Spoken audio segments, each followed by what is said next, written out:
Hey, welcome back again here for this next lesson in the Full Song Workshop series. And I'm really excited for today's lesson because, well, I kind of could say, welcome to where jazz lives. Because now we've done all of the prep work, you might say. We know the chords. You've based your way through the full song using all the extensions, so you know the full extent of the harmony now. You've stretched the melody really for a while now. We've taken some time. Maybe some of you are even wondering, wow, we're taking a lot of time with this prep stuff.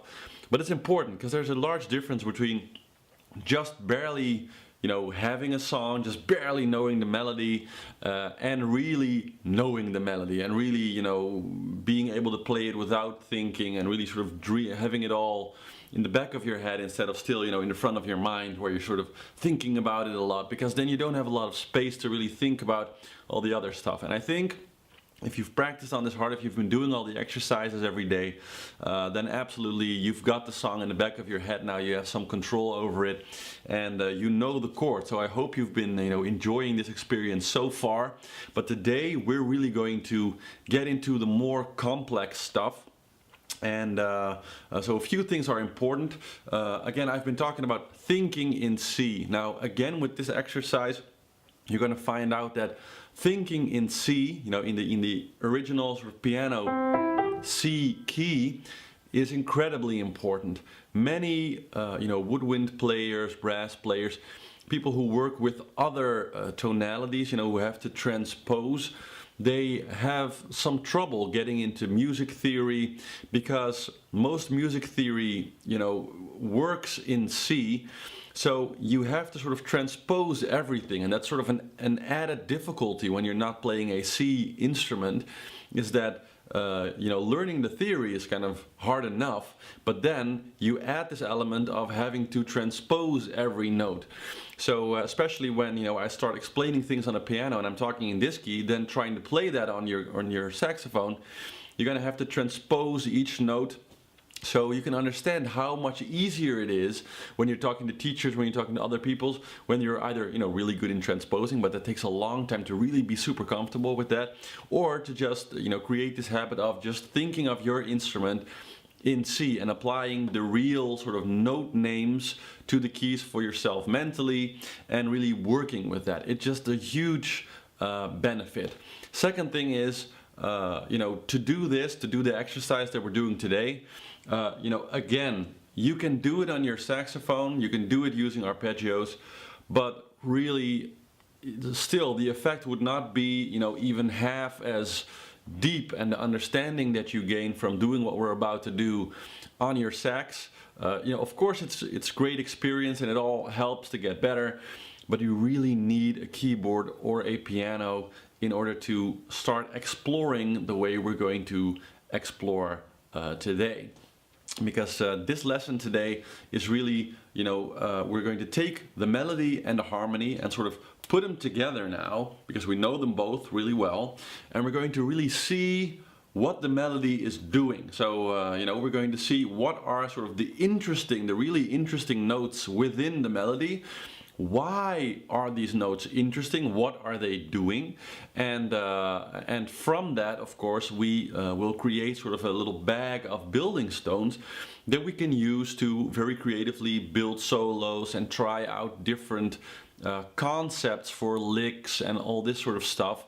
When we're in the practice room, when you're prepping for a gig, when you're really sort of making your own version of the song, where you say, well, in this bar and this bar, I'm going to try to transition from this note to this note. I'm going to use this note because I know then I'll create this really cool effect. And the way to sort of prepare for that and be able to do that is, well, we need to dive into the song and see how these two, the harmony and melody, stack up against each other.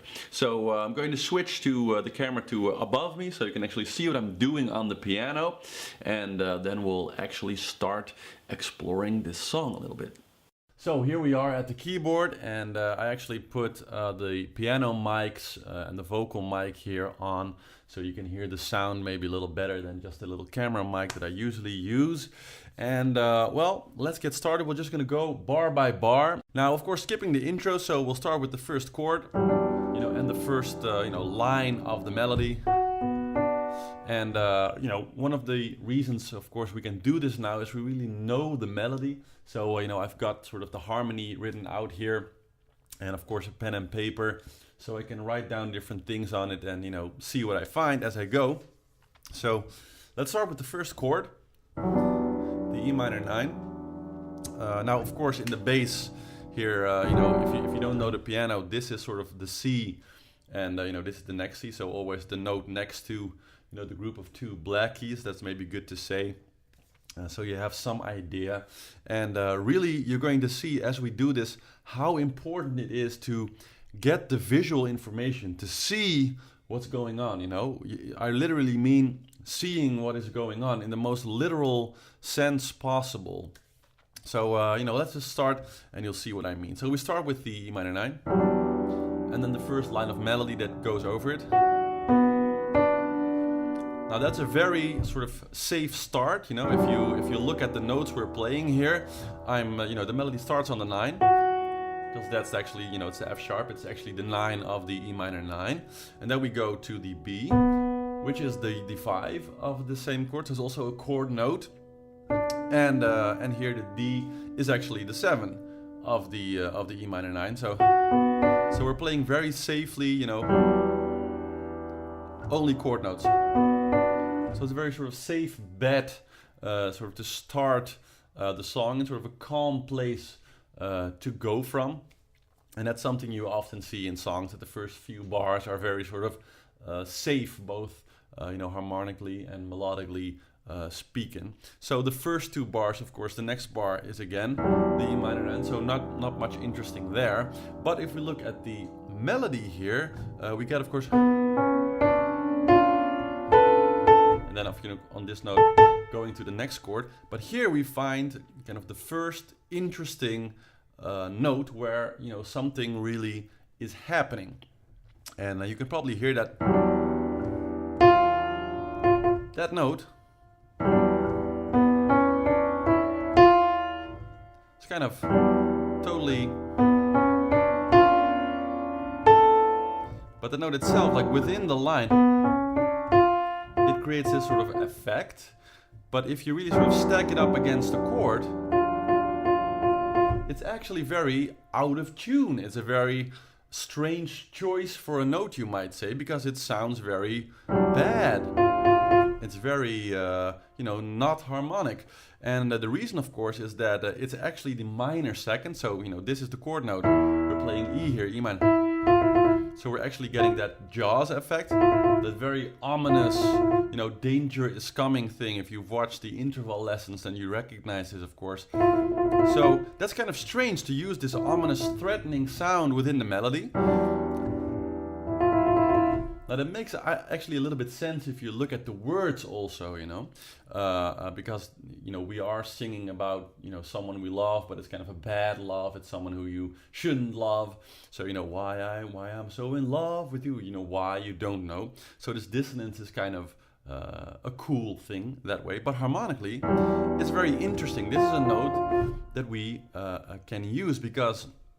Actually, if we look at the next chord here, then we can see why it's so interesting. And then, of course, we go to the G minor. Let me see here. And why does that actually, here in the G minor, we see that F coming back again? Because actually, within the E minor, this is out of tune. But in the G minor, it becomes the, just the 7 of the chord. It's just a regular minor 7th within the G minor chord. And that means that it goes from being a very ugly note to a very beautiful note over the course of those 2 bars. So that sort of tells me that, and I'll write it down here, that, the F is a very interesting transition note between those 2 chords. And of course, these chords happen often in the song. We often go from that E to the G. It keeps coming back. So you know that, hey, there's a very interesting piece of sort of melodic and harmonic information that we can use to spice up our solos. For example, in a solo, I could imagine playing a very long F starting at the actual beginning so that my audience thinks, wow, he's totally playing the wrong note. But I know that, after 2 bars, will land in that G minor, and then it'll be revealed as, I actually knew what I was doing, and I was just sort of putting the audience on the wrong foot and then landing them in this nice bed of the G minor 9. So that's a really cool effect, and that's sort of our first, little discovery here. So that brings us to the next transition, of course, to make sure, that everybody knows where we are. So we're going from this line.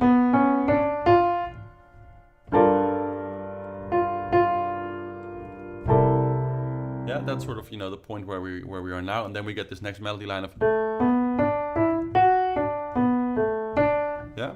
So now looking at these chords first. So, I'll leave the melody, we'll get there. But, looking at just the chord information, so we're going from the G to here. Now, visually, you can immediately see that, wow, I'm actually playing almost exactly the same. I'm not moving my hands at all. I'm just changing the bass note, of course, because we're going from the G here to the C. And I'm changing only my thumb. I'm only changing one note here towards this next chord. So that's already interesting. That means that, these sounds are very close together, and that's usually the case because a 13th chord is a huge chord. It means stacking thirds up on the root all the way up to the 13th. So that means that actually this is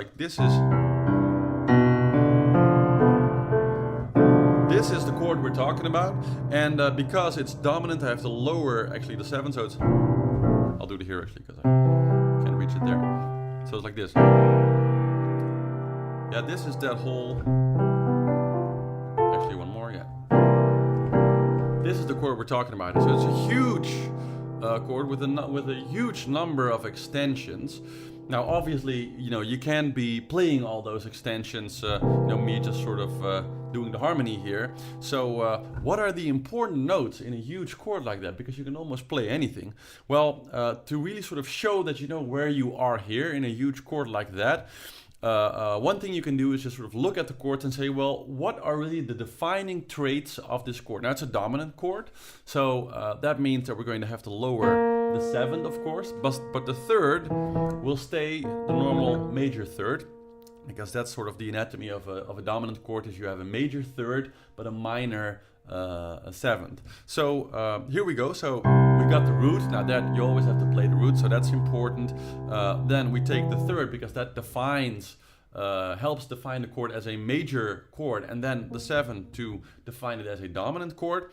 And then, of course, to add some color, we can just play the 9 here, for example. And of course the 13, which is we need the 13 to sort of show that it's a 13th chord. So this is what we end up with. This is really the important stuff in the chord, these few notes.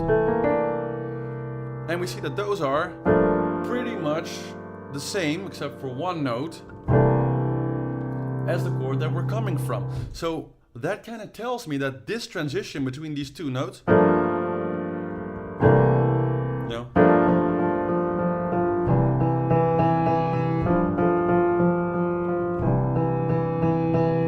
that's really the main focus of what is happening here musically. It sort of stands out because it's the one thing that changes. So from that, you can kind of guess and conclude that that's the important thing musically. That's the thing that people's focus will automatically go towards, because you're hearing pretty much the same, except for this changing bass note. But that bass note's not so obvious, it's just beautiful to listen to. But that really takes most of the focus from people. So you know that within that transition, these two notes, going from that F towards that E, is very, very interesting. So, again, I can sort of write here that between those two chords, the F and the E are interesting. So I hope you're kind of sort of starting to realize the process. Like, this is what exploring is. This is when you hear Sonny Rollins or someone say, like, I love to just explore the music and find new possibilities. Well, there's people that have been doing this for 80 years, to billions of songs, and every song you can go on for hours. Of course, I'm not going to go on for hours here, but you can go on for hours and hours analyzing just one song, because the information that's behind it is really everlasting. You can keep going deeper and deeper and deeper. And I'm just really trying to show you how cool this is, to spend you know, you can spend so much time really exploring songs and saying, wow, that's important, or this is interesting, or why does this take my attention? And that's really what's important. I'm not trying to sort of give you a fish, but I'm really trying to sort of teach you fishing, you know, if you understand that distinction. So just wanted to have said that. Let's go on to the next transition here. So moving on from this C dominant bar here to the, so we're going from here again to the E minor 9 back, and we see that the melody for this, you know, within the C13 bar is of course, and that should immediately tell you something again, because this F sharp where this melody, you know, this line of melody ends, is actually of course the defining note of the minor 9 chord, the E minor 9 chord that we're moving towards, because we're going to the second line of the song where we encounter the E minor again. So you know, to sort of illustrate, we see, so we're going to the C dominant, and then we land very comfortably. So you can hear how those two are connected. And in this case, that tells you that since this really is in the melody, and the melody, the whole line is sort of geared towards, you know, it's leading you really very obviously. The song, both the harmony and the melody really want to return at this point to the original safe bet, the start of the song, through the bass. They want to sort of resolve. And this tells you that it's a very, since it's in the melody and it's the focal note, it's the defining note of the chord that we're playing towards. That means that at this particular point in this E minor 9 here at the start of the fifth bar, the harmony and the melody are coming together in a very strong way. So that tells you that this F sharp at this moment in the song, you could probably skip it, but it's a note that feels very natural, that has a lot of gravity within the song. So it's probably a good idea to put this in your solos and to work with this note, because the audience will sort of have a nice place to land on. It'll be comfortable for them. And so that tells you that this particular note at this point is very important and natural to play. So sort of skip that at your own peril, you know. Okay, so we've got now the F here in the second to third bar, and then the F and the E in the third to the fourth bar, and now we've got the F sharp as an important note in the transition between the fourth and the fifth bar. So let's move on to the next transition. So again, to make sure that everybody knows where we are in the melody, so we've just gone from this sort of piece of melody, and then going again, of course, to, and then we go into this A suspended,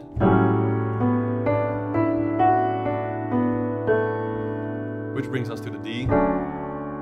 And we'll get there in a second. Now, as we've seen with this, with the first bar, which is also E minor, where the melody is very calm, it's a natural sort of resting place for the melody. We see when we come to this E minor 9 again, that again the melody is sort of at rest here, and that's also the way it stays. That's really the only melody. It's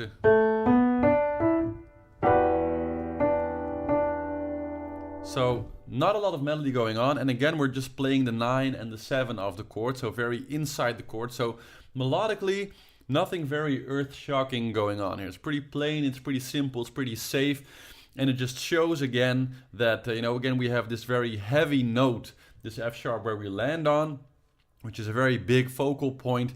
The melody is at rest there. We come to the sort of the rest stop within the song, and for the rest of the bar we stay there with a very simple melodically. So not much going on there. But of course then we go into the A suspended chord. So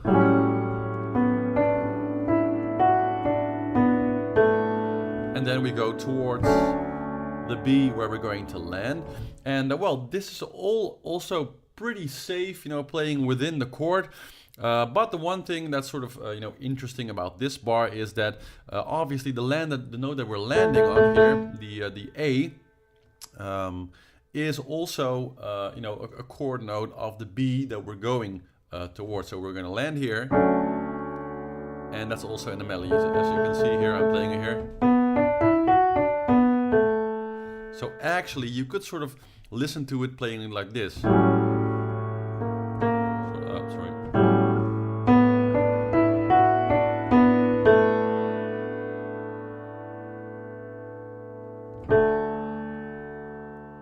That's sort of what's going on underneath there. Of course, this we're playing in the melody, we're playing.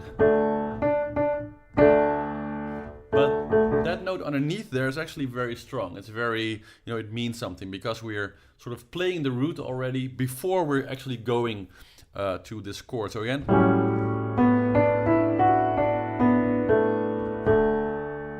Yeah, so this note there is also interesting. So I'm going to write that down also, that here between this A and the second D, we're going to, have this interesting point with the A is interesting there. Okay, so this is really where we come to the end of the melody, because this is the part where we say, "Oh baby, save your love for me." So once we've landed on this, very simple and obvious D major chord, then what we get are really three very interesting effect chords, you might say, because this D is going to be reinterpreted again. This is something that you'll see over and over where we're landing. And then we get, so again, we're not really playing this melody line, but this is sort of the note that's kind of keeps on going. So again, the difference you see here. Then it goes back to the B again. And then we get this B dominant 7 with a raised 9 and a raised 5, which sounds like this. In which it's kind of obvious that this note, very important there. And if we look at that in context, what we see is that as soon as we land on this B the first time, so, "Oh baby, save your love for me," this point where we just said, well, this A is important because that's really the sounding note. Well, the melody note here is also very important, because as soon as we've landed there, the next chord, the A, but this time it's a regular A minor 7, really reinterprets that note and gives it a lot of color. It's just a regular 5 of the A chord, and fives always sound very. It's a very beautiful note. Just when there's a reason there's always a 5 in a chord. It's a very powerful, strong, chord note. So reinterpreting this A, this D within the melody, going from the root, being the root in the D, in the D chord. So here, it's the bass note. It's the bass note, and then reinterpreting that, and going through the A minor 7, making that into the regular 5 of that chord,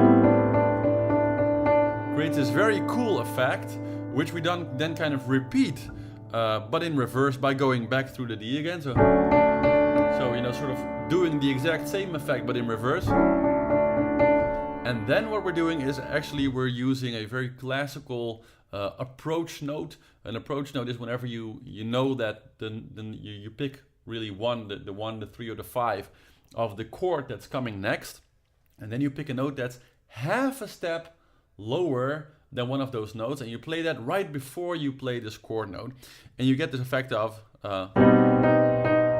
and of course, as you can see here, again, this visual information here, as I'm playing the D sharp, which is of course 1/2 note lower, is below the E, and we're going back to E minor again, because we're going to repeat the first phrase, as the second phrase, just with the last 2 bars different.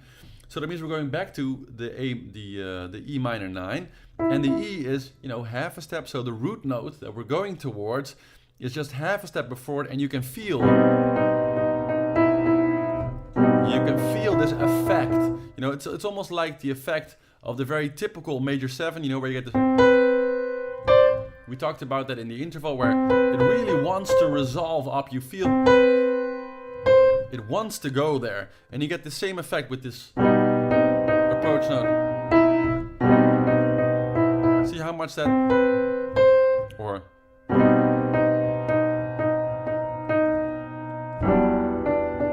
see, that's how we sort of land there back again.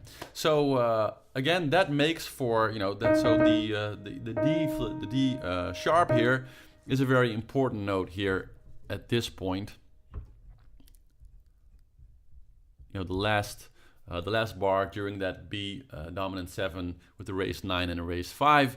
The D sharp is a very important note here because that really becomes the approach note. And in the 2 bars before that, we found that the D here is very important because that, you know, begins as the root, then changes into the 5 within the A, and then goes back to the root again. So again, in these 2 chords, the A is a very interesting note, which we'll definitely use, you know, to create some cool effects in the next session here.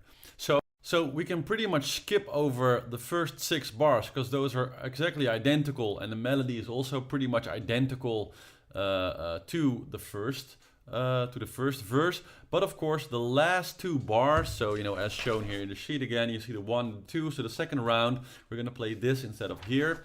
And that means that instead of these 4 chords that we encountered before, the D, the A minor 7, then the D, and then the B dominant 7 with the raised 9 and the raised 5, we see actually that there's a D6 there. And now, first of all, the melody doesn't really change, you know, it's still just save your love for, and then, you know, me. But this time we see that where we were playing the regular D, we're playing a D6. So that's a slight. You can hear it's 1 note different, really. It's the changing of the use of the normal 5 to the use of the 6. So we're substituting the 6 for the 5. And yeah, that just sounds a little bit differently. And that makes also a difference for what we concluded before, because we said that the melody here sort of lands, you know, on a chord note. But actually in here, we see, and probably the composer did that to sort of make it more interesting because, you know, a little boring to keep landing on the same notes. So instead of landing here, he moved that up, you know, 1 note. And instead of landing on that, we land, giving it just a little bit of a different feel. And then we go to an A chord again, but this time it's not the A minor, but it's the A dominant 7 with the raised 9 and the raised 5. So again, we see that this D, the melody note, so that this is being reinterpreted, but this time it sounds different. So it used to sound, but now it sounds. You hear the difference? Or slightly different. And we had this interpretation the first go round. But this time he goes for a different way of voicing. That's how we go. And then we go to a different A chord, which is this. So you can hear the difference between that. It's the same root, but different extensions. And it gives it just a little bit of a different feel, creating a little bit of variation in the song. So since that's so different, that means that, again, this note, you know, remains interesting because it gets interpreted different, but it also stands out that we're, you know, adding the very sort of major, sort of, you know, uppity sound of this F and this G that are really close. So I'm gonna write those 2 down also, because, you know, the A is interesting here, but also the F and the G are very important because they really make the difference in this chord opposite what we did the first go around. So that's very interesting. And then we go, instead of going back to the D again, we really stay on this D dominant 6th, or D dominant with the 6th. And that's it. Then we've got the first 2 verses fixed. And of course in this last bar, again, you know, the D really, the note that we're landing, we're really at rest. Save your love for me. Yeah, so then.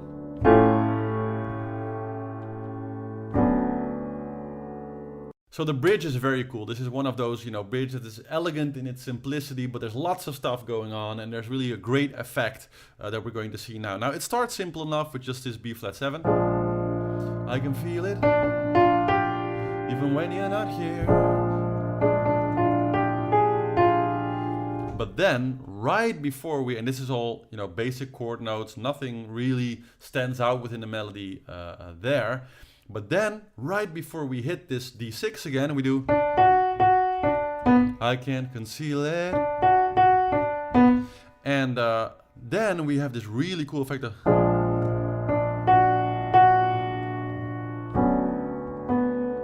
So we really sort of drop into the D. And what's happening here is really cool because we're playing this D, this B flat 7. And of course, it's one of the chord notes. So it's very in the key of the B flat 7. Then we go to the F sharp. Now we know that the F sharp is a very important note within this song because it is the 9 of the E minor 9. And that's the chord that this song starts on. It comes back time and time and again. So by this moment in the song, we, the audience, are very used to this note, passing by. It's really one of the important focal notes, one of the resting points of the song. But in this context, within the B flat 7, this is actually out of tune. It's not super out of tune, but it really doesn't fit the chord.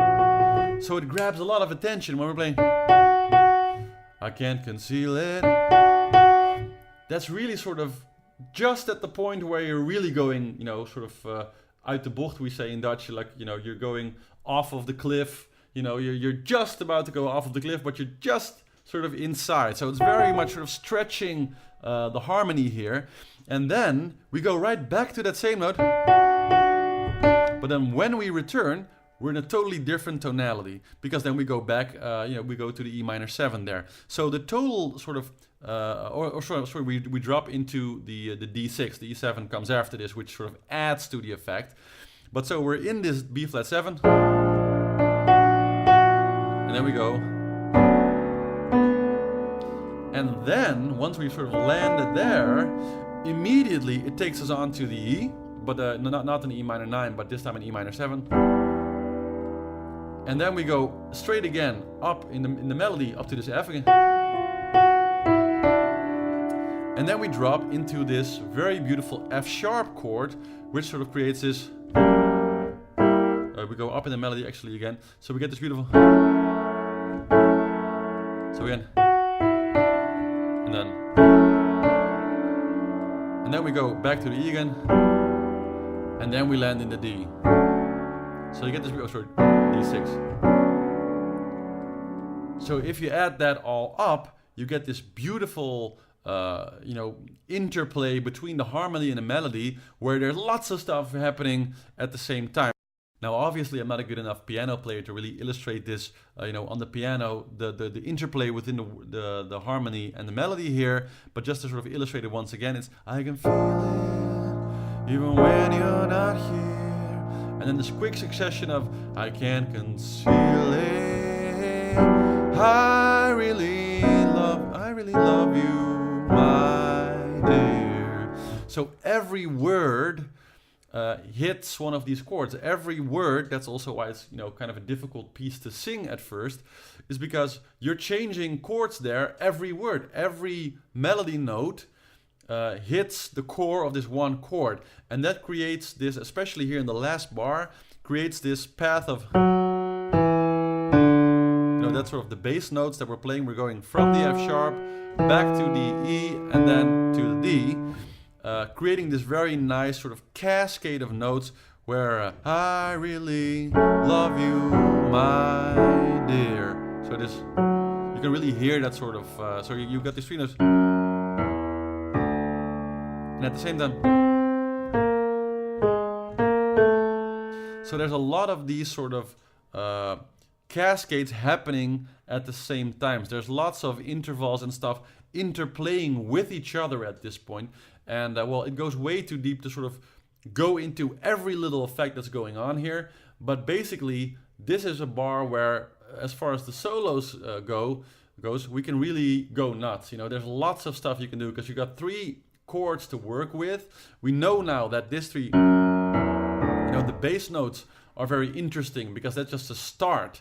And of course, the 5s and the 7s are also very important. So you can sort of build little cascades from the 1s dropping down, the 7s dropping down, the 5 dropping down, and you can follow these different lines through this chord. So there's a lot of options there. So, I'll note that again here also.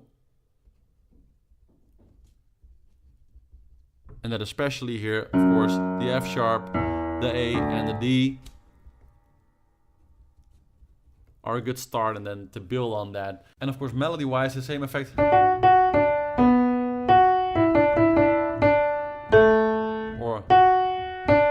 You know, you can write those down also. Like so, we have the F sharp again. We have the D, and then we actually drop down to the A. Also makes an interesting cascade, and you know, this way you can spend lots and lots of time, you know, on just a single bar figuring out, hey, wow, there's all these interesting melodic connections, and they come of course from the harmonic connections here. So this is really, you know, the business of exploring the tune. I hope you're sort of getting into this and really sort of understand what I mean by, you know, you can go on forever with this. But let's move on. Now the second part of the bridge, pretty much the same, you know, starts very safely also with this B flat 7. Even though no good can come from loving you. But then we get the I can't do a thing, 'cause I'm so in love with you. So here we see a classic example again of these notes being reinterpreted. Melodically we get, but this A that we're playing here gets reinterpreted, as you can hear. So this is the I can't do a thing, I can't do a thing, I can't do a thing. So remember that we're, you know, playing that note, and then see what happens here. So I can't do a thing. And as you can hear, also when you're singing it, it's this very nice effect of this reinterpreting of one note as you're going. So you're not doing anything differently.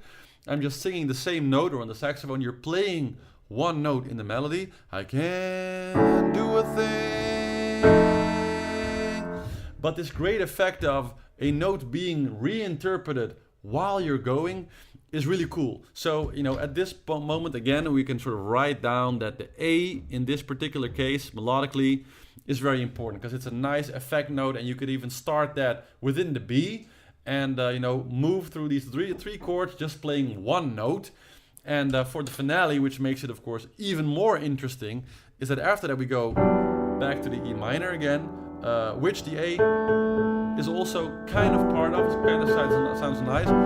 So you could even keep the note going and it would be reinterpreted again. So you could play one note and then have it be reinterpreted 4 times over the course of, you know, a little bit over 1 bar. Starting on the B flat, then going into the D, then going into the F, and then going to the E again with just one note, which is really cool. So the A here, super important melodically.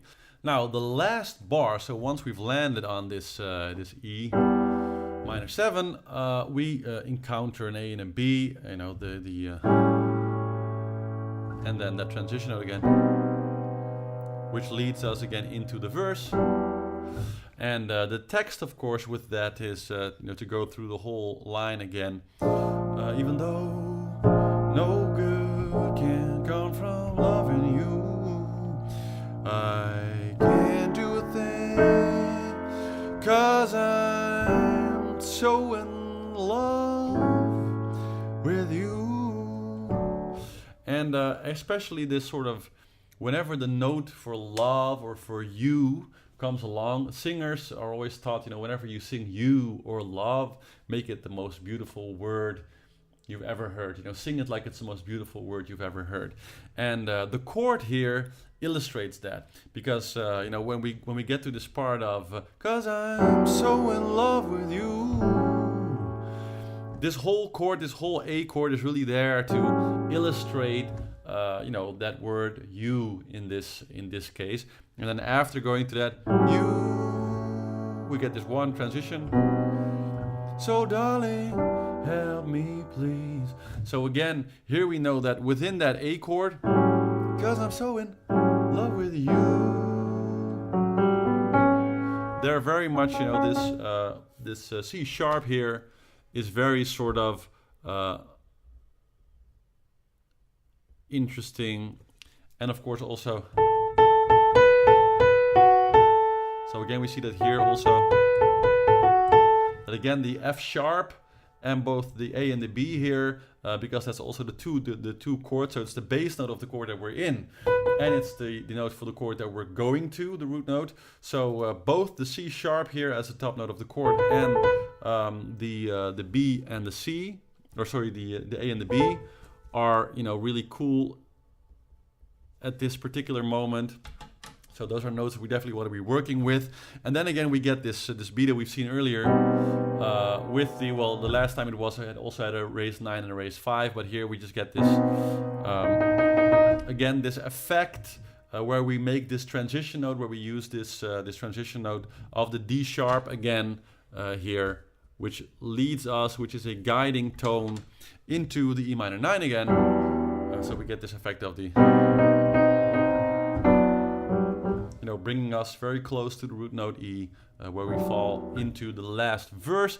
And then the last verse is actually exactly identical. The words are slightly different, but the melody is exactly the same and the chords are exactly the same. So you can just copy that basically from the first chord.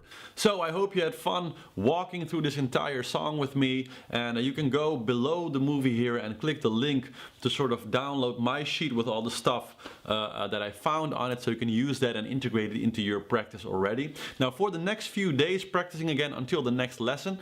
In the next lesson we're going to take all this stuff and we're going to work with licks and patterns a little bit more. So we're going to check out some licks of other people and really learn how to integrate licks and how to integrate the effects and stuff that you like of other players into your own playing and into your own solo. So we're going to use this material that we have now.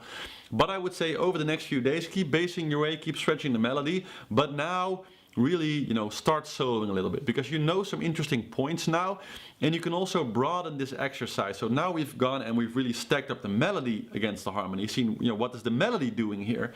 But of course these chords are much broader and have much more information than just the melody. So you can also, once you have your keyboard here, go and really check out all the chords and check out how the chords sound. And a bit like the thing you went when you really sort of started searching for the extensions and trying to figure out how to do that. Well, now you can really apply that to the chords and really see what notes you like. So, what are some of the effects that you like when you're playing the E minor 9, for example? Can you just, that's kind of a funky note. In that way, go through it and see, hey, what do the different notes do? Which notes do I like at which point? And, add some other findings, because this search, as I was saying earlier, goes on for years. Every chord has 1,000 secrets within it, and sometimes if you play certain sequences of notes, it changes things. So this is something really to experiment with. This whole process, what I've been doing now for this video, is something I do this for hours, exploring songs and just figuring out, oh, this sounds interesting, oh, this sounds interesting. What if I change this one note in the chord? What if I change these two notes in the melody? And that's really the business of exploring songs, exploring and learning more about music. This is really the fun part. So have as much fun doing much more of this on the song as you want. You can use my sort of start here, my starter sheet down below via the link to get you started.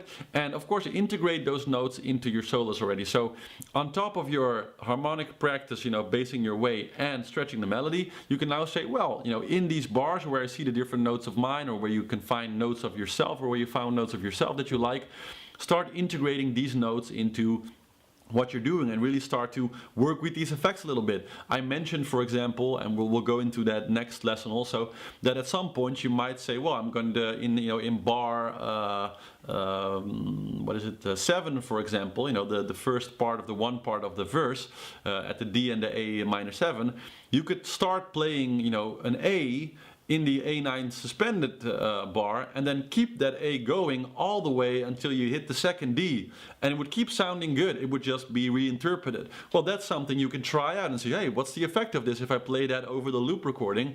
What kind of effect do I get? And try that with different notes where hey, this is a note that's being reinterpreted. We know that now. What happens if I actually play that note long? What happens if I play a third above that note?